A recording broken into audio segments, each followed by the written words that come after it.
Hey everyone, my name is Andrew Irwin and I get to be one of the pastors on staff here at Lawrenceville First United Methodist Church, where our mission is to make disciples of Jesus Christ who love God, love others, and reach the world. And I want to give you a quick recap of about what took place this last weekend here in the warehouse.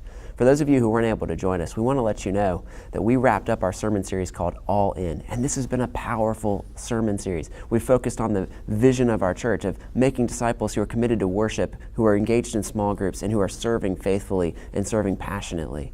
And we did that by looking at Deuteronomy chapter 31, verses 1 through 6.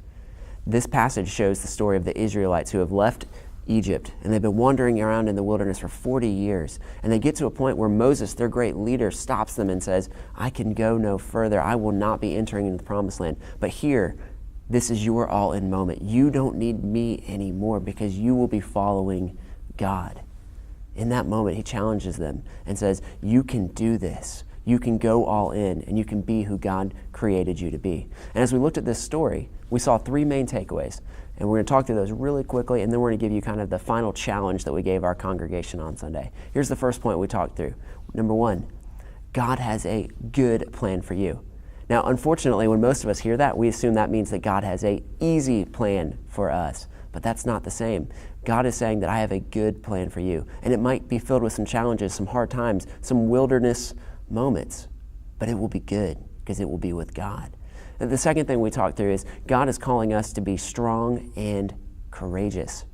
To be strong and courageous, to ultimately make sure that we demonstrate our faith. I ultimately think that there's a lot of times when God waits for us to exercise our faith so that he can demonstrate his faithfulness. God wants to see us at work, and God wants to be at work alongside of us, but it calls for us to be strong and courageous. And the third point we talked through on Sunday was that God will be with us. When we go all in, we're not doing so solo. We're not a solo act. God is there with us. And if God brings us to it, God will bring us through it.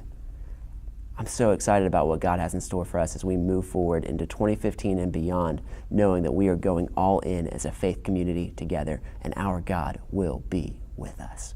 I hope that you'll join us next Sunday here in the warehouse.